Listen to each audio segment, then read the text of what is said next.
नमस्कार मित्रों, स्वागत है आप लोगों का इस छोटे से यूट्यूब चैनल उदय एकेडमी पर। आज हम लोग इस वीडियो में जनरल अवेयरनेस के अंतर्गत पॉलिटी से 55 क्वेश्चंस को पढ़ेंगे।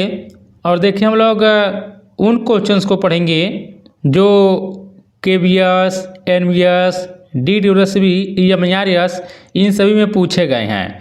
तो देखिए हम लोग 55 क्वेश्चंस को पढ़ेंगे। और इससे पहले जो है हम लोग 1 से लेके 100 क्वेश्चन हम लोग पॉलिटी का पढ़ चुके हैं। आज हम लोग इस वीडियो में 101 से 155 तक पढ़ेंगे। और देखिए दोस्तों, हम लोग जनरल अवेयरनेस के अंतर्गत ही हिस्ट्री को हम लोग पूरा इंड कर चुके हैं। हिस्ट्री के जितने भी PYQ बने हैं, तो यदि आप लोग नहीं देखना चाहते हैं तो वह सभी वीडियो चैनल के प्लेलिस्ट में मिल जाएगा, वहाँ से आप लोग जाकर देख लीजिएगा। और देखिए इस चैनल के द्वारा जनरल अवेयरनेस के अलावा कंप्यूटर का, हिंदी का और मैथ का, इन सभी का PYQ सीरीज कराया जा रहा है। आप लोग चैनल से जुड़िएगा और सभी वीडियो चैनल के प्लेलिस्ट मिल जाएगा, जाकर आप लोग देख लीजिएगा। चलिए शुरू करते हैं बहुत न समय गंवाते हुए। जो क्वेश्चन स्टार्ट करेंगे हम लोग संसद से करेंगे। तो देखिए पहला क्वेश्चन यहाँ पर पूछा गया कि किस प्रकार के संसदीय प्रश्न का मौखिक उत्तर देना पड़ता है और यह हरे रंग के कागज में मुद्रित होता है। संसदीय विशेषाधिकार संबंधी प्रश्न की, तारांकित प्रश्न की, अल्प सूचना प्रश्न की, अतारांकित प्रश्न। देखिए 101 का ऑप्शन नंबर बी यहाँ पर सही होगा। जो तारांकित होता है प्रश्न, इसी को मतलब कागज पर मुद्रित होता है हरे रंग का, और इसका मौखिक उत्तर देना पड़ता है। तो ऑप्शन नंबर बी जो होगा सही होगा। देखिए दोस्तों, हम लोग 55 क्वेश्चंस को पढ़ेंगे, इसलिए मेरा जो बोलने का स्पीड होगा वह बहुत ही तेज होगा। यदि मैं धीरे धीरे कवर कराऊंगा तो आप लोगों का यह जो जनरल अवेयरनेस का सेक्शन है यह एग्जाम तक देखिए इंड नहीं हो पाएगा। इसलिए मैं बहुत तेज़ी से बोलूँगा, अपना स्पीड रखूँगा, ताकि मैं 1 घंटे के अंदर 55 क्वेश्चंस को व्याख्या के साथ करा दूँ। इसके बावजूद यदि आप लोग को मेरा स्पीड धीरे लगेगा तो आप लोग वीडियो को 2x कर लीजिएगा। यही आप लोग को सोचा बता देता हूँ, बाकी ये मत कोई कहिएगा कि मैं बहुत तेज़ अपना स्पीड लेकर बोल रहा हूँ।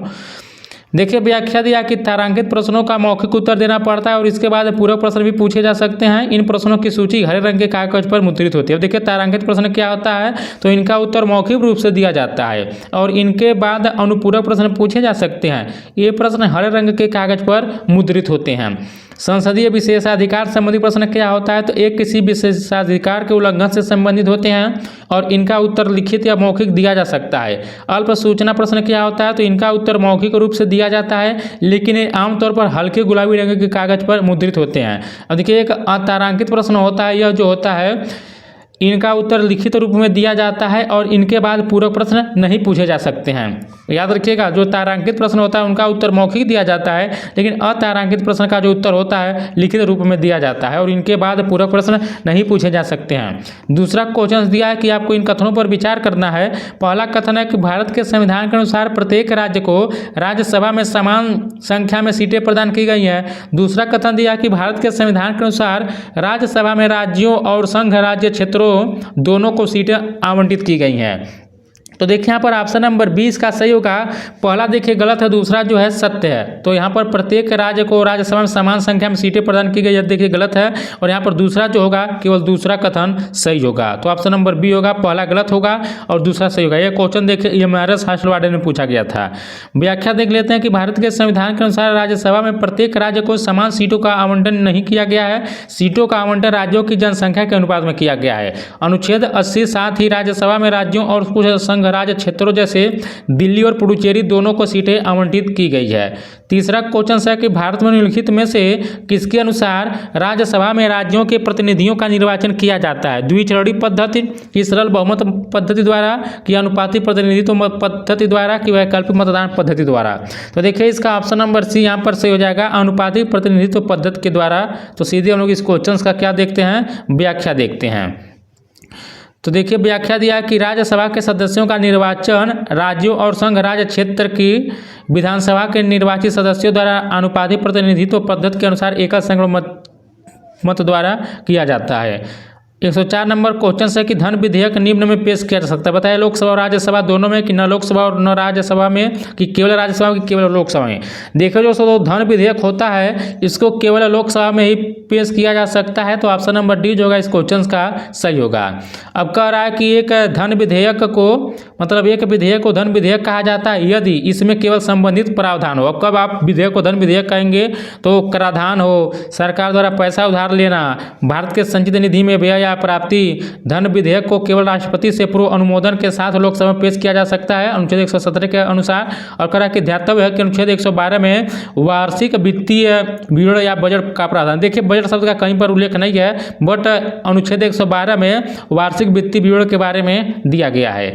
अगला क्वेश्चन है कि संसद भारत के नागरिकों को बताइए आप लोग किसमें सक्षम बनाती है, और इस तरह से यह भारतीय लोकतंत्र का सबसे महत्वपूर्ण प्रतीक है और संविधान की एक प्रमुख विशेषता है।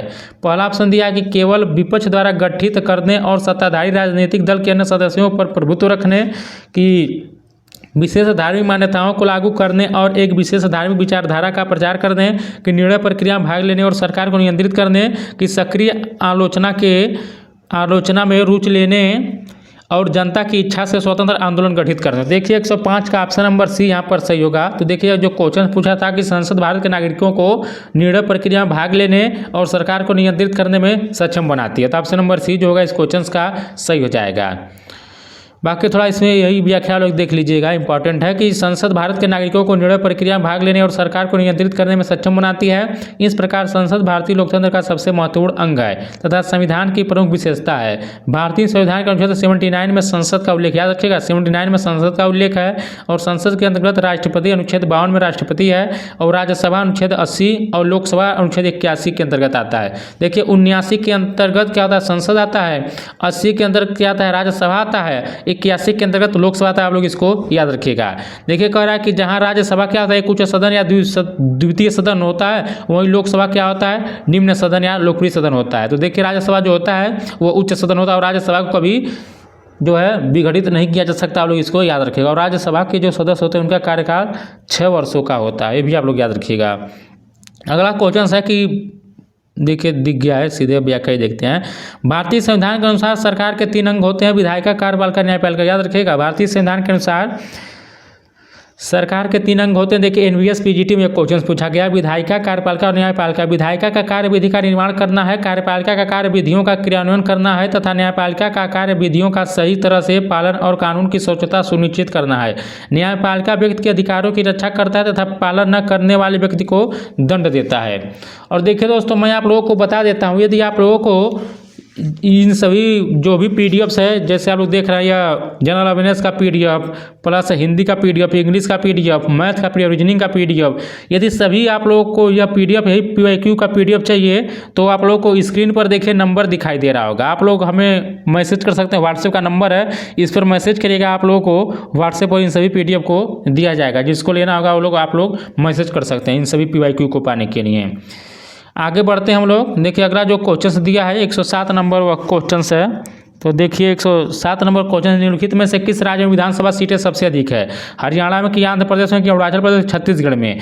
देखिए इस क्वेश्चन का ऑप्शन नंबर जो होगा वह 20 सही होगा। तो आंध्र प्रदेश में विधानसभा सीटें सबसे अधिक है। देखिए अकॉर्डिंग टू दीज ऑप्शंस, तो व्याख्या देखते हैं। आंध्र प्रदेश में 175 सीट है, हरियाणा में 90 सीट है, अरुणाचल प्रदेश में 60 है, छत्तीसगढ़ में 90 सीट है। देखिए एनवीएस पीजीटी में क्वेश्चन पूछा गया था। अगला क्वेश्चन है कि भारत के उपराष्ट्रपति के निर्वाचन के लिए निर्वाचक मंडल में निम्नलिखित सदस्य होते हैं। कौन कौन होते हैं? संसद के दोनों सभाओं के सदस्य, कि संसद के दोनों सभाओं के निर्वाचित सदस्य, कि संसद की दोनों सभाओं और राज्य विधान सभाओं के निर्वाचित सदस्य, कि संसद की दोनों सभाओं और राज्य विधान सभाओं के सदस्य। तो देखिए यहाँ पर 108 का जो होगा ऑप्शन नंबर ए सही होगा, संसद की दोनों सभाओं के सदस्य, यही आप पर सही विकल्प होगा। व्याख्या देख लेते हैं कि भारत के उपराष्ट्रपति का पद देखिए अमेरिकी उपराष्ट्रपति की तर्ज पर तैयार किया गया है। ये भी याद रखिएगा, भारत के जो उपराष्ट्रपति का पद है वह अमेरिकी उपराष्ट्रपति की तर्ज पर तैयार किया गया है। भारतीय संविधान के अनुच्छेद 63 में उपराष्ट्रपति के पद का उल्लेख है, और भारत के संविधान के अनुच्छेद 66 के अनुसार उपराष्ट्रपति का चुनाव निर्वाचन मंडल के सदस्यों द्वारा किया जाता है। निर्वाचन मंडल में शामिल सदस्यों में राज्यसभा तथा लोकसभा के सभी सदस्य निर्वाचित और मनोनीत दोनों होते हैं। याद रखिएगा, निर्वाचन मंडल में शामिल सदस्यों में राज्यसभा तथा लोकसभा के सभी सदस्य निर्वाचित और मनोनीत दोनों शामिल होते हैं। और देखिए संविधान के अनुच्छेद 64 के अनुसार उपराष्ट्रपति राज्यसभा का पदेन अध्यक्ष होता है। अगला क्वेश्चन दिया कि भारत के उपराष्ट्रपति के पद के लिए निर्वाचन 2022 के संदर्भ में कौन, यहाँ पर इसको छोड़ देते हैं, आगे बढ़ते हैं, थोड़ा करंट से रिलेटेड क्वेश्चन बना दिया गया था। अगला क्वेश्चन है कि भारत के उपराष्ट्रपति के संदर्भ में निम्नलिखित में से कौन सा कथन सही है। पहला कहा कि उसे संसद का सदस्य होना चाहिए, आपको देखिए सही कथन बताना है। दूसरा दिया है कि उसे एकल हस्तांतरणीय मतों का उपयोग करके अनुपातिक प्रतिनिधित्व द्वारा चुना जाता है। और सी कहा कि वह लाभ का कोई अन्य पद धारण नहीं कर सकता है। देखिए यहाँ पर 110 का जो ऑप्शन नंबर यहाँ पर सी होगा, उसे संसद का सदस्य होना चाहिए। देखिए यह कोई अनिवार्य नहीं है उपराष्ट्रपति के लिए, बाकी बी वाला अनिवार्य है, सी वाला अनिवार्य है। तो यहाँ पर देखिए ऑप्शन नंबर सी जो होगा वह सही होगा। व्याख्या देखते हैं कि भारतीय संविधान अनुच्छेद जो है 63 के अनुसार भारत का एक उपराष्ट्रपति होगा और उपराष्ट्रपति राज्यसभा का पदेन सभापति होता है। भी याद रखिएगा, उपराष्ट्रपति जो होता है वह राज्यसभा का पदेन सभापति होता है। उपराष्ट्रपति का चुनाव निर्वाचक मंडल द्वारा अनुपातिक प्रतिनिधित्व प्रणाली के माध्यम से एकल संक्रमणीय मत के माध्यम से किया जाता है। और देखिए उपराष्ट्रपति लाभ का पद धारण नहीं करेगा। उपराष्ट्रपति को संसद के किसी भी सदन का सदस्य होना आवश्यक नहीं है। अगला दिया है कि निम्नलिखित सूची में से कौन सभा का सदस्य न होते हुए भी पीठासीन अधिकारी के रूप में कार्य करता है। देखिए यह जो होगा वो भारत का उपराष्ट्रपति ही होता है। तो ऑप्शन नंबर इस क्वेश्चन का बी जो होगा वह सही होगा। देखिए कैसे होता है तो पूरा लोग व्याख्या देखते हैं। देखिए उपराष्ट्रपति का पद देश का दूसरा सर्वोच्च पद होता है, भी याद रखिएगा। और उपराष्ट्रपति राज्यसभा का सदस्य नहीं होता है, आप लोग याद रखिए, बहुत लोग इसको गलत कर चले जाती हैं। जो उपराष्ट्रपति होता है वह राज्यसभा का सदस्य नहीं होता है, अतः इसे मतदान करने का अधिकार नहीं, किंतु सभापति के रूप में निर्णायक मत देने का अधिकार है। अतः यह राज्यसभा का सदस्य न होते हुए भी इसके पीठासीन अधिकारी के रूप में कार्य करता है। अगला क्वेश्चन दिया है कि राज्य की आकस्मिक निधि किसके अधीन है। राज्य की विधानसभा का अध्यक्ष, कि राज्य का वित्त मंत्री, कि भारत का राष्ट्रपति, कि राज्य का राज्यपाल। तो देखिए 112 का ऑप्शन नंबर सी होगा। राज्य की आकस्मिक निधि जो है वह भारत के राष्ट्रपति के अधीन है। तो ऑप्शन नंबर सी जो होगा इसका सही होगा। व्याख्या देखते हैं। भारतीय संविधान संसद को भारत की आकस्मिक निधि के गठन की अनुमति देता है और संसद द्वारा भारत की आकस्मिक निधि अधिनियम 1950 से शुरू हुआ। इस निधि को राष्ट्रपति की ओर से वित्त सचिव द्वारा रखा जाता है। यह निधि राष्ट्रपति के अधिकार में रहती है और वह किसी अप्रत्याशित व्यय के लिए अग्रिम दे सकता है, जिसे बाद में संसद द्वारा प्राधिकृत करवाया जा सकता है। अगला क्वेश्चन देखते हैं। दिया है कि कौन भारतीय संविधान के अनुच्छेद 280 के तहत वित्त आयोग गठन करता है। देखिए राष्ट्रपति ही करता है। व्याख्या आप लोग को खुद आंसर दिख गया है, तो सीधे व्याख्या देखते हैं। भारतीय संविधान के अनुच्छेद 280 के तहत प्रावधान किया गया है कि राष्ट्रपति प्रत्येक 5 वर्ष की समाप्ति के पश्चात वित्त आयोग का गठन करेगा, जिसका मुख्य कार्य केंद्रीय करों में राज्यों का भारांश तय करना, ग्राम पंचायतों को सुदृढ़ करने संबंधी उपाय प्रस्तुत करना है। और देखिए प्रथम वित्त आयोग का गठन 1951 में हुआ था, इसको आप लोग याद रखिएगा, जिसके अध्यक्ष केसी नियोगी थे। पूछ लेगा कि प्रथम वित्त आयोग का गठन कब हुआ था, 1951 में। अध्यक्ष कौन थे, तो केसी नियोगी थे। वर्तमान में 15वां वित्त आयोग कार्यरत है, जिसके अध्यक्ष NK सिंह है तथा अन्य सदस्यों में अजय नारायण झा, अनूप सिंह, अशोक लाहिड़ी। देखिए जरा आप लोग वर्तमान बताइएगा कि यह सही दिया है कि गलत दिया है। देखिए 2022 में पूछा गया क्वेश्चन है, आप लोग हमें कमेंट करके बताइएगा कि वर्तमान में वित्त आयोग के अध्यक्ष कौन है, NK सिंह है कि कोई और, जरूर बताइएगा। अगला क्वेश्चन है कि भारत के राष्ट्रपति के कार्यकाल की अवधि है 6 वर्ष है कि 2 वर्ष की, 5 की, 3। देखिए इतना इजी क्वेश्चन है। सभी जानते हैं कि राष्ट्रपति का जो कार्यकाल है भारत में 5 सालों के लिए है। तो एक बार राष्ट्रपति बारे में देख लेते हैं। संविधान के अनुच्छेद 52 के अनुसार भारत का एक राष्ट्रपति होगा। भारत के राष्ट्रपति का चुनाव अनुच्छेद 54 में चुनाव की प्रक्रिया है, एक निर्वाचक मंडल प्रणाली के माध्यम से किया जाता है, जिसमें राष्ट्रीय और राज्य स्तर के सांसदों द्वारा वोट डाले जाते हैं। चुनाव का आयोजन भारतीय चुनाव आयोग EC द्वारा, यानी कि इलेक्शन कमीशन ऑफ इंडिया द्वारा किया जाता है। भारत के राष्ट्रपति का कार्यकाल 5 वर्ष के लिए होता है। जैसे यहाँ पर देखिए लिखा है कि भारत के पहले राष्ट्रपति डॉक्टर राजेंद्र प्रसाद, निर्विरोध निर्वाचित राष्ट्रपति नीलम संजीव रेड्डी, पहली महिला राष्ट्रपति प्रतिभा पाटिल, वर्तमान राष्ट्रपति द्रौपदी मुर्मू। तो आप लोग इसको याद रखिएगा, इंपॉर्टेंट है। अगला देखिए यहाँ पर क्वेश्चन दिया है कि आपको बताना है कि राष्ट्रपति बताइए राज्यसभा को भंग कर सकते हैं कि राष्ट्रपति लोकसभा को भंग कर सकते हैं कि उपराष्ट्रपति लोकसभा को कि उपराष्ट्रपति राज्यसभा को। तो देखिए 115 का जो होगा ऑप्शन नंबर 20 सही होगा। जो राष्ट्रपति होते हैं यह लोकसभा को भंग कर सकते हैं, तो ऑप्शन नंबर 20 जो होगा इस क्वेश्चन का सही होगा। याद रखिएगा राष्ट्रपति अनुच्छेद 82 2 के तहत केंद्रीय मंत्रिमंडल की सिफारिश से लोकसभा को भंग करते हैं। राज्यसभा एक अस्थायी सदन है, इसे भंग नहीं किया जा सकता है। राष्ट्रपति अनुच्छेद 87(1) के तहत प्रति वर्ष के पहले सत्र की शुरुआत में संसद को संबोधित करते हैं। संसद में राज्यसभा, लोकसभा और राष्ट्रपति तीनों शामिल होते, याद रखिएगा।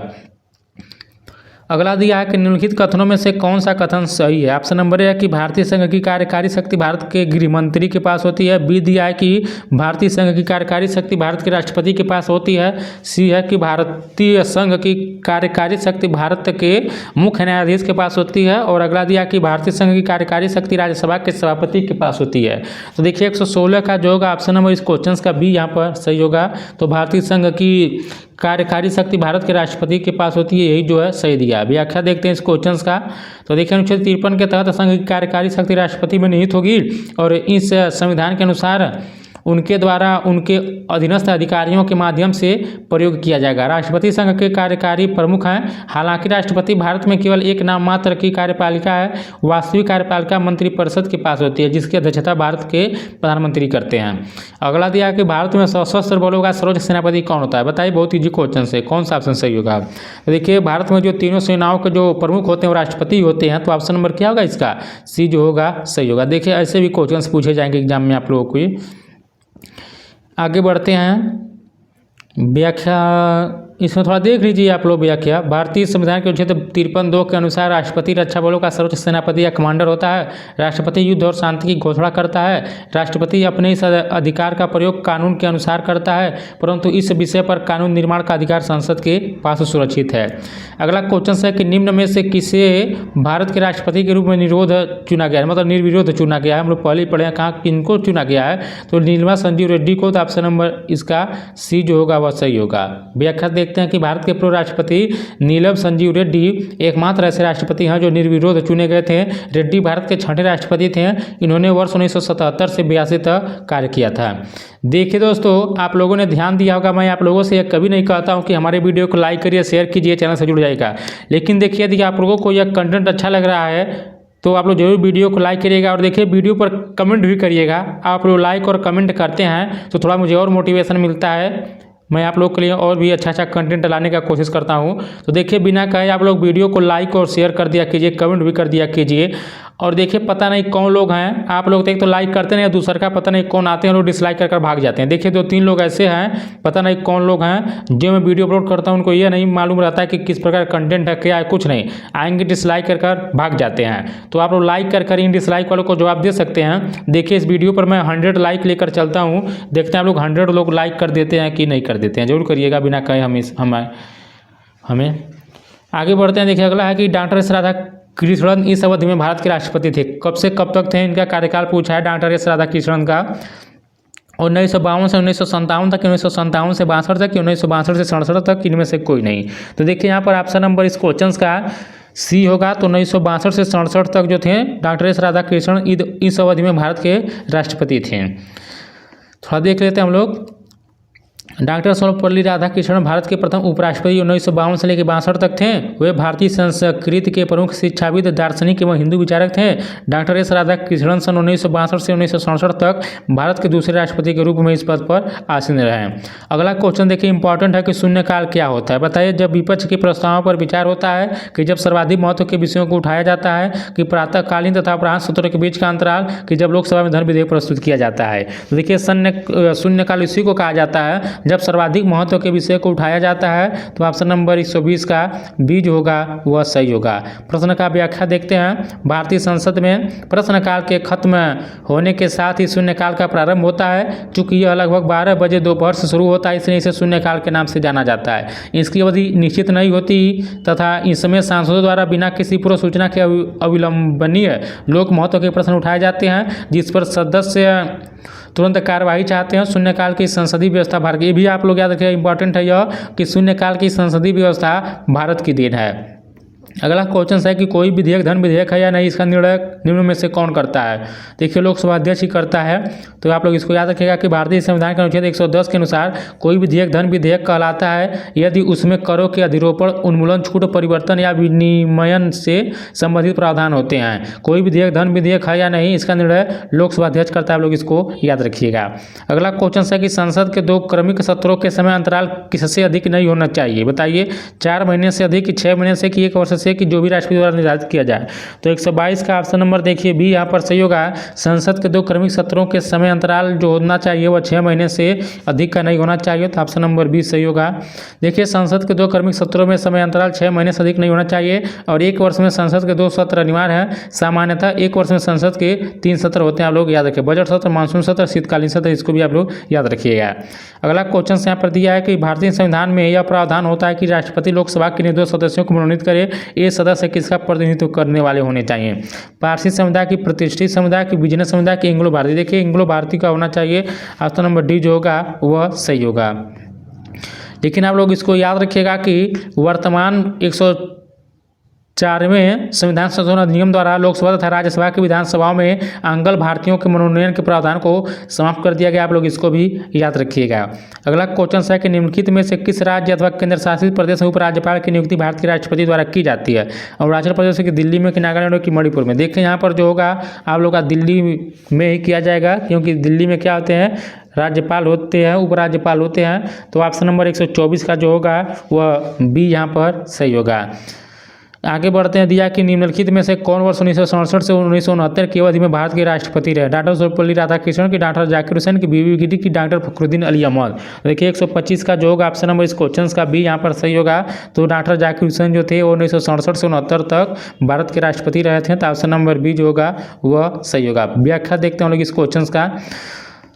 तो यहाँ पर देखिए डॉक्टर सर्वपल्ली राधाकृष्णन का जो कार्यकाल है 13 मई 1962 से 13 मई 1967 तक। डॉक्टर जाकिर हुसैन का कार्यकाल है 13 मई 1967 से 3 मई 1969 तक। डॉक्टर बीबी गिरी का कार्यकाल 24 अगस्त 1969 से 24 अगस्त 1974 तक। और डॉक्टर फखरुद्दीन अली अहमद का कार्यकाल 24 अगस्त 1974 से 11 फरवरी 1977 तक है, आप लोग याद रखिएगा। अगला दिया कि भारतीय सेना के सर्वोच्च कमांडर हम लोग पढ़ चुके हैं, कौन होते हैं, तो राष्ट्रपति ही होते हैं। अगला क्वेश्चन देखते हैं, दिया कि भारत के उपराष्ट्रपति का चुनाव एक निर्वाचन मंडल करता है, जिसमें हम लोग पहले ही पढ़ चुके हैं, किसमें होते हैं। देखिए संसद के दोनों सदस्य शामिल होते हैं। तो इस क्वेश्चन का 127 का ऑप्शन नंबर बी जो होगा वह सही होगा। याद रखिएगा कि भारत के उपराष्ट्रपति का चुनाव एक निर्वाचन मंडल करता है, जिसमें संसद के दोनों सदस्य शामिल होते हैं। तो एक बार देख लीजिए कौन कौन शामिल होता है। तो भारत के उपराष्ट्रपति के चुनाव के निर्वाचक मंडल में संसद के दोनों सदनों के सभी सदस्य यानी निर्वाचित तथा मनोनीत दोनों होते हैं, जबकि राष्ट्रपति के चुनाव में मनोनीत सदस्य भाग नहीं लेते हैं। अगला क्वेश्चन दिया है कि निम्नलिखित में से भारत के किस राष्ट्रपति की मृत्यु कार्यकाल में हुई।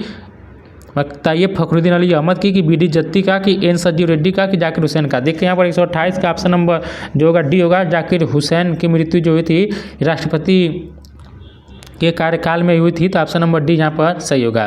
देखिए आगे हम लोग थोड़ा बढ़ते हैं। डॉक्टर जाकिर हुसैन भारत के तीसरे राष्ट्रपति थे, जिनका कार्यकाल मई 1967 से मई 1969 तक रहा। इनकी मृत्यु राष्ट्रपति कार्यकाल के दौरान हुई। ये देश के प्रथम मुस्लिम राष्ट्रपति थे। याद रखिएगा जो डॉक्टर जाकिर हुसैन थे यह देश के प्रथम क्या थे, मुस्लिम राष्ट्रपति थे। अगला क्वेश्चन है कि राष्ट्रपति के चुनाव में निम्न में कौन भाग लेते हैं। बताइए संसद, सीधे व्याख्या देखते हैं हम लोग, पहले भी पढ़ चुके हैं इसको। भारत के राष्ट्रपति का निर्वाचन संसद के दोनों सदनों के निर्वाचित सदस्यों, विधानसभा के निर्वाचित सदस्यों तथा केंद्र शासित प्रदेशों दिल्ली एवं पुडुचेरी विधानसभा के निर्वाचित सदस्यों द्वारा किया जाता है। वर्तमान में भारत के राष्ट्रपति द्रौपदी मुर्मू है। राष्ट्रपति का कार्यकाल 5 वर्ष का होता है, आप लोग इसको याद रखिएगा। अगला दिया है कि नियंत्रक एवं महालेखा परीक्षक की नियुक्ति कौन करता है। बताइए, इजी क्वेश्चन है। संघ लोक सेवा आयोग, कि भारत के राष्ट्रपति, की केंद्रीय श्रम मंत्री, की प्रधानमंत्री। देखिए राष्ट्रपति ही करता है। नियंत्रक एवं महालेखा परीक्षक की नियुक्ति जो करता है राष्ट्रपति ही करता है। व्याख्या थोड़ा देख लेते हैं हम लोग, इंपॉर्टेंट है। देखिए भारतीय संविधान के अनुच्छेद 148 के तहत नियंत्रक एवं महालेखा परीक्षक की नियुक्ति का प्रावधान याद रखिएगा 148 में, जो अपने कार्यों के लिए संसद के प्रति उत्तरदायी होता है। यह केंद्र एवं राज्य दोनों स्तर पर लोक वित्त का संरक्षक होने के साथ साथ देश की वित्तीय व्यवस्था का भी नियंत्रक होता है। इसकी नियुक्ति राष्ट्रपति द्वारा की जाती है तथा इसका कार्यकाल 6 वर्ष या 65 वर्ष की आयु में जो पहले होता है, आप लोग याद रखिएगा। डॉक्टर जाकिर हुसैन कौन थे, हम लोग पढ़ कर आए हैं कि भारत के प्रथम मुस्लिम राष्ट्रपति कौन थे, डॉक्टर जाकिर हुसैन थे। तो ऑप्शन नंबर ए यहाँ पर सही हो जाएगा। आगे बढ़ते हुए देखिए इनका जो मृत्यु हुआ था वह इनके ही राष्ट्रपति के कार्यकाल के दौरान ही हुआ था। अगला दिया कि उपराष्ट्रपति पद अध्यक्ष राज्यसभा का, लोकसभा के, योजना आयोग का, कि राष्ट्रीय विकास परिषद का, बताइए। देखिए आप लोग 132 का ऑप्शन नंबर ए सही होगा।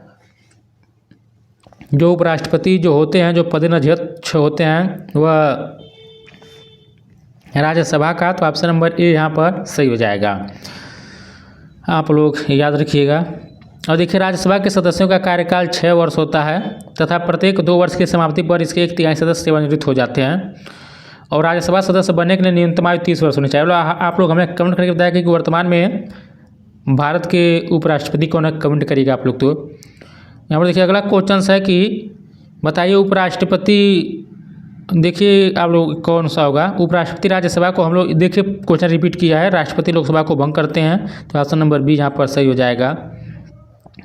थोड़ा व्याख्या देखते हैं कि राष्ट्रपति की विधायी शक्तियों के अंतर्गत उसे संविधान के अनुच्छेद 85 के तहत संसद का सत्र अवसान और विघटन की घोषणा करने का अधिकार है। वह लोकसभा को उसके नियत अवधि के पूर्व भंग कर सकता है, परंतु इसके लिए उसे प्रधानमंत्री से परामर्श करना आवश्यक है। अगला क्वेश्चन दिया है कि लोकसभा में अविश्वास प्रस्ताव को प्रस्तुत करने के लिए वांछित न्यूनतम सदस्य संख्या क्या है। आप लोग बताइए क्या है। 75 की 100 की 50 की 150। तो देखिए यहाँ पर जो होगा इस क्वेश्चन का ऑप्शन नंबर जो होगा सी सही होगा। तो 50 सदस्य होने अनिवार्य हैं, तो ऑप्शन नंबर सी जो होगा वह सही होगा। देखिए अविश्वास प्रस्ताव का प्रावधान लोकसभा के नियम 198 के तहत किया गया है। अविश्वास प्रस्ताव केवल लोकसभा में प्रस्तुत किया जाता है और यह प्रस्ताव मंत्रिपरिषद के विरुद्ध होता है। अविश्वास प्रस्ताव सदन में विपक्षी दल के किसी भी सदस्य द्वारा लाया जा सकता है। इस प्रस्ताव के पक्ष में कम से कम 50 सदस्यों का होना अनिवार्य है तथा प्रस्ताव प्रस्तुत किए जाने के 10 दिन के भीतर इस पर चर्चा होना आवश्यक है। आगे देखिए लिखा है कि उल्लेखनीय है कि सर्वप्रथम यह प्रस्ताव पंडित जवाहरलाल नेहरू मंत्रिपरिषद के विरुद्ध सन 1963 में आचार्य जेपी कृपलानी जेबी होगा लाया गया था, जो असफल रहा। अब तक लोकसभा में देखिए कुल 27 बार अविश्वास प्रस्ताव रखा गया है। अगला क्वेश्चन है कि भारत में एक राज्य का गवर्नर, बताइए, संसद के द्वारा हटाया जाता है कि केंद्र सरकार के, राष्ट्रपति के, कि संबंधित राज्य के मुख्यमंत्री के द्वारा। तो देखिए यहाँ पर ऑप्शन नंबर सी सही होगा। तो भारत में एक राज्य का गवर्नर जो होता है राष्ट्रपति द्वारा हटाया जाता है, तो ऑप्शन नंबर सी जो होगा वह सही होगा। याद रखिएगा। थोड़ा व्याख्या देख लेते हैं। देखिए भारतीय संविधान के भाग 6 अनुच्छेद 153 से 167 के तहत राज्य की कार्यपालिका के बारे में बताया क्या है। अनुच्छेद 153 में यह उल्लिखित है कि प्रत्येक राज्य के लिए एक राज्यपाल होगा। 7वें संविधान संशोधन अधिनियम 1956 द्वारा यह जोड़ा गया कि एक ही व्यक्ति को एक से अधिक राज्यों का राज्यपाल नियुक्त किया जा सकता है। अनुच्छेद 155 के तहत राज्यपाल की नियुक्ति राष्ट्रपति द्वारा 5 वर्षों के लिए की जाती है, परंतु यह राष्ट्रपति के प्रसाद पर्यंत पद धारण करता है। इसे राष्ट्रपति द्वारा कभी भी वापस बुलाया जा सकता है और राज्यपाल राज्यों में केंद्र के प्रतिनिधि के रूप में कार्य करता है। आप लोग इसको याद रखिएगा। देखिए दोस्तों, थोड़ा मैं आप लोग को एक बहुत ही ज़रूरी सूचना दे देता हूँ। जितने भी लोग आप लोग KVS एनवीएस की तैयारी करना चाहते हैं और आप लोग कंप्यूटर में 20 में 20 क्वेश्चन सही करना चाहते हैं, तो आप लोग जरा स्किप मत करिए, वीडियो को आप लोग ध्यान से इसको सुनिए। देखिए जब आप लोग का EMIRS का एग्ज़ाम था तो उस टाइम में कंप्यूटर जो ICT था पूरा मैं कंप्लीट करा था यूट्यूब पर, फ्री में देखिए यूट्यूब पर पढ़ा था। और देखिए एक मैं छोटा सा टेस्ट सीरीज बनाया था। मैं आपको बता देता हूं कि जो मैं आप लोगों को कंटेंट दिया था ICT को लेकर EMIRS एग्जाम में, 15 में से देखिए 14 क्वेश्चंस और TGT में और 15 में 14 क्वेश्चंस PGT में फंसा था। जो हम आपको पढ़ाए थे देखिए क्वेश्चंस वहीं से फंसा था। देखिए मैं आप लोगों से यह कोई झूठ नहीं बोल रहा हूँ, इसका प्रूफ मैं आप लोगों को चैनल पर वीडियो बनाकर अपलोड कर दिया हूँ, जाकर देखिएगा प्रूफ वाला वीडियो। अभी जो हाल में EMIRS का एग्जाम हुआ था उसमें TGT में 15 में 14 क्वेश्चन, PGT में 15 में 14 क्वेश्चन और हॉस्टल वाले में 15 में 15 क्वेश्चन हमारे कंटेंट द्वारा फंसा था। तो और देखिए मैं उस टाइम एक छोटा सा टेस्ट सीरीज में बनाया था। देखिए यही टेस्ट सीरीज में आगे भी KVS NVS वालों को दे रहा हूँ। देखिए यह जो एक टेस्ट सीरीज के बारे में आप लोग को बता रहा हूँ, देखिए मात्र 51 रुपया में आप लोग कंप्यूटर का टेस्ट सीरीज ले सकते हैं। और देखिए कुल 10 टेस्ट सीरीज है। एक टेस्ट सीरीज में कुल देखिए 30 क्वेश्चंस है, तो 10 टेस्ट सीरीज में कुल 300 क्वेश्चंस हैं। और देखिए जितने भी क्वेश्चंस हैं यह सभी NCERT प्लस PYQ बेस्ड हैं। तो मैं आप लोगों से यही कहूँगा, देखिए मात्र 51 रुपया में आप लोग टेस्ट सीरीज ज्वाइन कर सकते हैं। आप लोग को व्हाट्सएप का नंबर स्क्रीन पर दिखाई दे रहा होगा, आप लोग मैसेज करिएगा तो आप लोगों को मैं टेस्ट सीरीज दे दूँगा। और देखिए मैं कोई झूठ नहीं बोल रहा हूँ कि आप लोग जाइए टेस्ट सीरीज लीजिए, नहीं, आप जाइएगा पहले प्रूफ देखिएगा। जो मैं पढ़ाया था एग्जाम में इसी कंटेंट से एग्जाम में क्वेश्चन फंसाता जाएगा। प्रूफ देखिएगा। अगर आपको लेना रहेगा तो व्हाट्सएप का जो नंबर दिखाई दे रहा है आप लोग मैसेज करिएगा, आप लोग डेमो देखिएगा, ले लीजिएगा। एग्जाम में केवीएस एनवीएस में 20 में 18 19 क्वेश्चन 20 में 20 भी जरूर कर आप लोग आएंगे। तो ये एक छोटी सी जानकारी देनी थी। आगे बढ़ते हैं। देखिए अगला क्वेश्चन है, लोकसभा का सदस्य बनने के लिए भारतीय संविधान द्वारा निर्धारित शैक्षणिक योग्यता क्या है। देखिए आप लोग याद रखिएगा, हमारे देश में पहले नंबर तो राष्ट्रपति के लिए भी कोई शैक्षणिक अर्हता अनिवार्य नहीं है। तो यहाँ पर यही होगा कि कोई शैक्षणिक योग्यता निर्धारित नहीं की गई है नेताओं के लिए, ऐसे याद रखिएगा। आगे बढ़ते हैं। देखिए बस यही कह रहा है कि लोकसभा का सदस्य बनने के लिए किसी भी प्रकार की शैक्षणिक योग्यता का वर्णन संविधान में नहीं किया गया है। भारतीय संविधान के अनुच्छेद 84 में लोकसभा का सदस्य बनने की अर्हताएं वर्णित है, जो है भारत का नागरिक हो और उसकी आयु कम से कम 25 वर्ष पूरा हो गया हो। आगे देखिए कह रहा है कि पीए संगमा के अध्यक्ष थे पहली लोकसभा के। आप लोग बताइए क्वेश्चन ज़रा पढ़ के। यह पूछ रहा है कि देखिए यहाँ पर ऑप्शन नंबर बी यहाँ पर सही होगा, बाकी मैं नहीं पढ़ूंगा। गणेश वासुदेव मावलंकर यानी कि जीवी मावलंकर देखिए पहली लोकसभा के अध्यक्ष थे। तो ऑप्शन नंबर इस क्वेश्चन का बी जो होगा वह सही होगा। याद रखिएगा कि कांग्रेस के लिए अहमदाबाद क्षेत्र का प्रतिनिधित्व करने वाले जीवी मावलंकर को स्वतंत्र भारत में पहले आम चुनाव के पश्चात 15 मई 1952 को पहली लोकसभा का अध्यक्ष चुना गया। इन्हें दादा साहिब के नाम से जाना जाता था। और देखिए दोस्तों, जो कंप्यूटर का टेस्ट सीरीज का जो डेमो है मैं वीडियो के अंत में आप लोगों को दिखा दूंगा, जरूर आप लोग देखिएगा, उसके बाद आप लोग लीजिएगा। अगला यहाँ पर देखिए क्वेश्चन दिया है कि निम्नलिखित में से भारत के किस राज्य का लोकसभा के संसद सदस्य के रूप में दूसरा सर्वाधिक प्रतिनिधित्व है।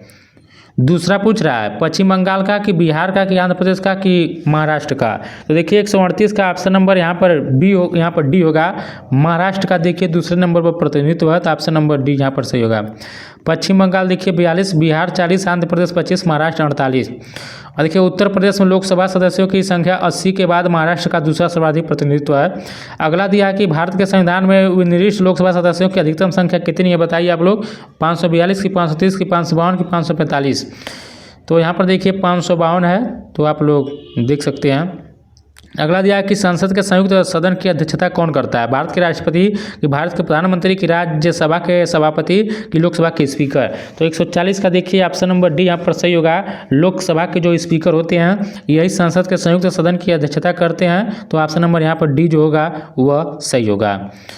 थोड़ा इंपॉर्टेंट है, आप लोग इसको व्याख्या देख लीजिए। संसद के संयुक्त अधिवेशन की अध्यक्षता लोकसभा अध्यक्ष करता है। संविधान का अनुच्छेद 108 के अंतर्गत संसद के दोनों सदनों लोकसभा और राज्यसभा की संयुक्त बैठक की व्यवस्था की गई है।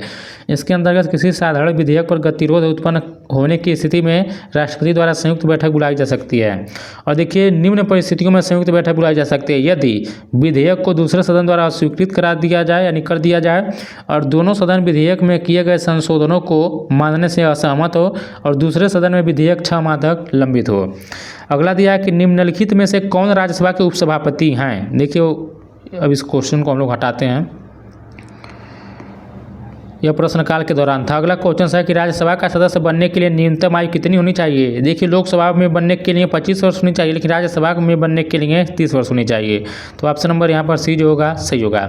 राज्यसभा भारतीय संसद का उच्च सदन है। इसमें 245 सदस्य होते हैं, जिनमें 12 सदस्य भारत के राष्ट्रपति के द्वारा मनोनीत होते हैं। अन्य सदस्यों का चुनाव होता है। राज्यसभा के सदस्य 6 साल के लिए चुने जाते हैं। राज्यसभा के 1/3 सदस्य प्रत्येक 2 वर्ष में सेवानिवृत्त हो जाते हैं।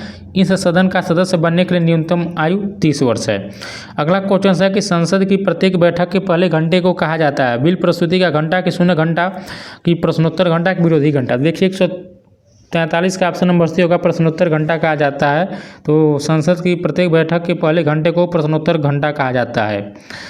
व्याख्या देखते हैं कि संसद के दोनों सदनों जो सदन की कार्यवाही का पहला घंटा यानी 11 से 12 बजे तक प्रश्नकाल प्रश्नोत्तर काल कहलाता है। इस दौरान संसद सदस्य सरकार की पॉलिसी और अलग अलग बिलों पर प्रश्न पूछते हैं। और प्रश्नकाल के ठीक बाद 12 से 1 बजे का समय शून्यकाल कहलाता है। इस दौरान अविलंबनीय महत्व के मामले को उठाया जाता है तथा संसद या सांसद उस पर त्वरित कार्रवाई चाहते हैं।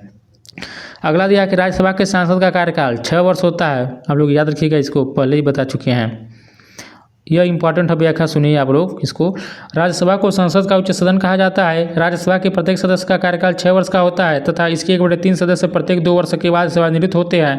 राज्यसभा की अधिकतम सदस्य संख्या 250 हो सकती है, परंतु वर्तमान सदस्य संख्या 245 है। इसमें 12 सदस्य राष्ट्रपति द्वारा मनोनीत होते हैं तथा शेष 233 जो है संघ की इकाइयों का प्रतिनिधित्व करते हैं।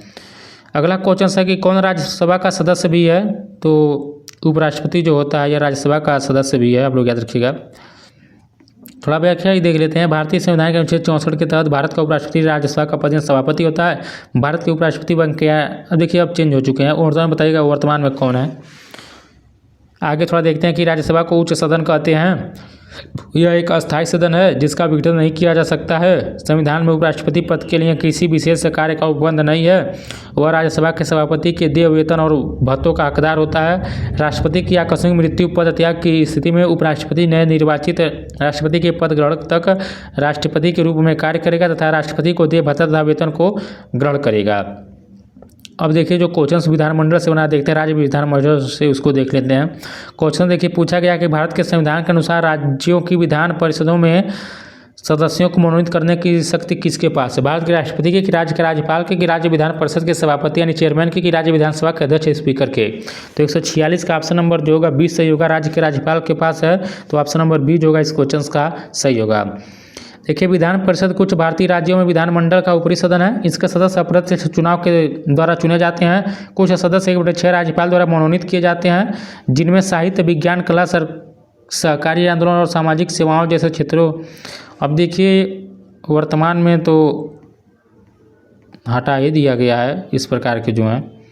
और आप लोग याद रखिएगा कि जो वर्तमान में 6 राज्य हैं जहाँ पर द्विसदनीय विधानमंडल का प्रावधान किया गया है, जैसे आंध्र प्रदेश, बिहार, कर्नाटक, महाराष्ट्र, तेलंगाना, यूपी, आप लोग इसको याद रखिएगा।